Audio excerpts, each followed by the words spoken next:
Hello and welcome to Business with Heart. Today we are talking about building a business without missing our life. Lately, I've noticed a ton of negative connotations with the term heart centered. From the idea that, that business with heart can't fundamentally make any money to the misconception that these type of businesses only operate in spiritual industries. So these are some damaging untruths that can hold us back from achieving the level of success. Because I associate business with my why. I have this habit of doing my 5 whys where I ask myself whenever I set a goal, why do I want to achieve this goal? And why? And then probably I'll get an answer and then I'll do another why on that. And then to that answer, I'll do another why on that. So that after asking myself why 5 times down the layer, I will finally realize that this is the reason I really want to do it. So the meaning of heart-centered business does not involve working for free or donating all your profits or using only woo-woo methods to make strategic business decisions. It's actually aligning the 3 P's of your heart-centered entrepreneurship: your passion, your purpose, and your profit. Because these are the 3 elements working harmoniously with each other. So, on this Easter's weekend, I challenge you to find the heart in your business and place it at the center of everything you do. I know that money, influence, and success will follow, but your heart has to be at the right place. I have seen tons of people where, because they did not have the heart at the right place, they were not able to be so successful. And even if when they had money, they were not able to be happy. So, what's the point of being successful? What's the point of all the money? So, some of the key concepts that I truly believe in are that cultivate and connect with deep belief what you're doing in your business and truly believe that what you're doing is making the world a better place.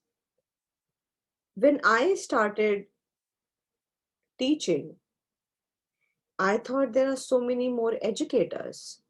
There are so many more hair educators. There's so many beauty educators. There's so many beauty schools. There's so many beauty colleges. Why am I even needed? What am I doing? So, and I did my level of whys where I asked myself, why do I need to do this?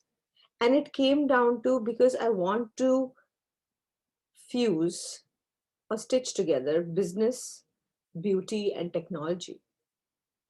I want to build the Harvard for hair and beauty. I want the industry to have that level of respect, that level of expertise, and that level of structured education.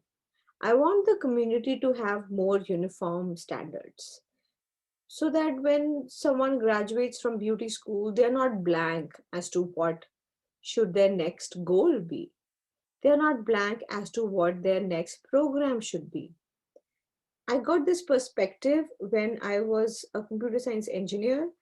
And when I did my bachelor's in computers, I knew I could do my master's, I knew I could do my PhD, I knew different fields I could go in and plunge myself in.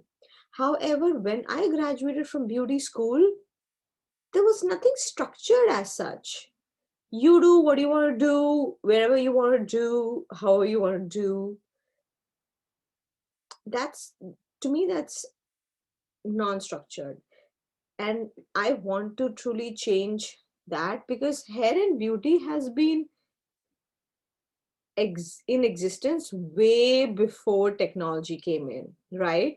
The WWW came in 1980s, but hair and beauty has been forever. We see Victorian wigs, we see Elizabethan era hairstyles and makeup. So why not have that level of clarity, structure in the education system? And that's why I feel very passionately about what I do. So I have cultivated and connected with the deep belief that what I'm doing in my business is actually making the world a better place. I know there won't be any big changes in one day, but hey, 1% better every day. Remember James Clear from Atomic Habits? 1% better every day. That's what we want. Then use your business as an opportunity to express and unveil yourself. Your business is never going to be aligned with your purpose and passion if there isn't any you in it.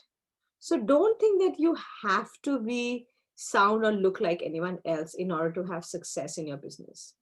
People connect with people, not facades or personas. And remember that it's your job to get in front of people who need what you offer. So I've seen that many people, especially women, feel lack of self confidence in promoting their business, whether they consider their business to be heart centered or not.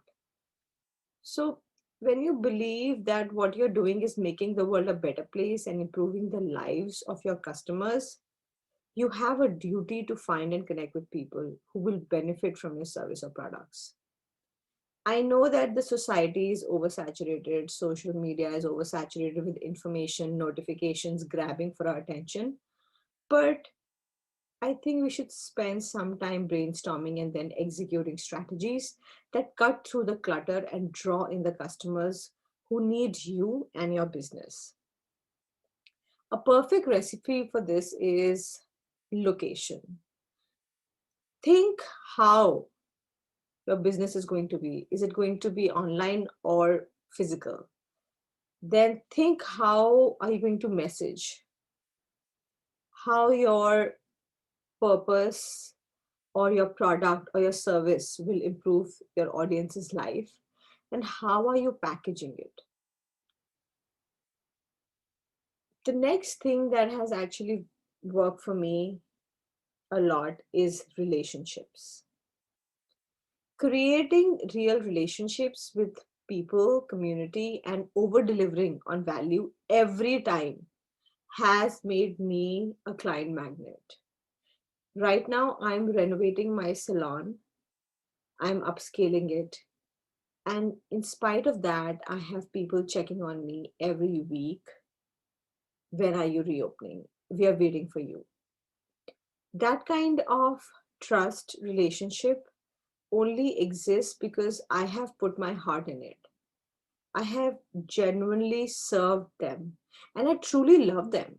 It's nothing that I was not in the act. I was genuinely in there. So the most important part of running a heart-centered business actually runs in redefining the traditional definition of business success. So instead of only including the traditional metrics of how much sales do you have or what's the profit, include qualitative reviews of relationships you form with customers or community and members of your own or adjacent industries. So there are sure fire methods to building quality relationships. First method of building quality relationships is to have meaningful conversations and interactions that focus on them, and then providing free value. Think about it for a second. When you care about people, you want to give for the sake of helping or making a difference. I'm not saying that you should give away the I'm not saying you should give away the farm for free, but go above and beyond to provide free values that complements or enhances your products or services. Only pursuing transactional relationships with customers and community will severely limit the satisfaction you get from working in your business. And it can also be detrimental to your bottom line because Customers are much more likely to buy from real people who they like and who have demonstrated their ability to provide real value. So I would say it's your turn. I would love to know your tips for building a heart centered business. So, quick recap, my first key concept was to cultivate and connect with deep belief that what I am doing in my business is actually making the world a better place. My second key concept is using my business as an opportunity to express and unveil myself. My third key concept is remembering that it's my job to get in front of people who need what I offer. And I truly believe that. And my fourth key concept is that creating real relationships with our customers and community and over delivering on value every time is what sustains our business.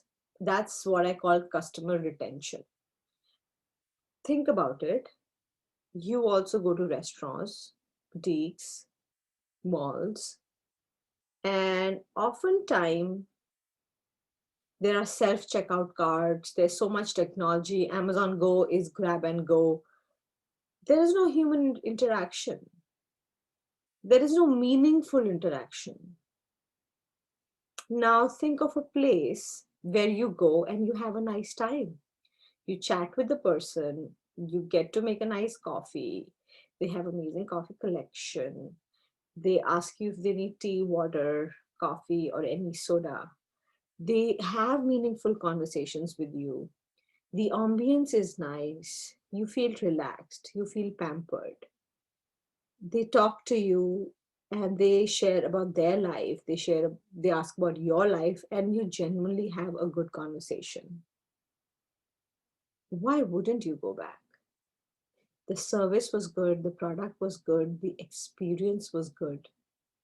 That's what we want. So that's what I call a heart and business. So remember when I said in my email that when I was 9 years old, my mother had to make a decision. I had fever and I was at home sick. And she had the opportunity to be in Paris and work backstage on models. She had to really make a choice.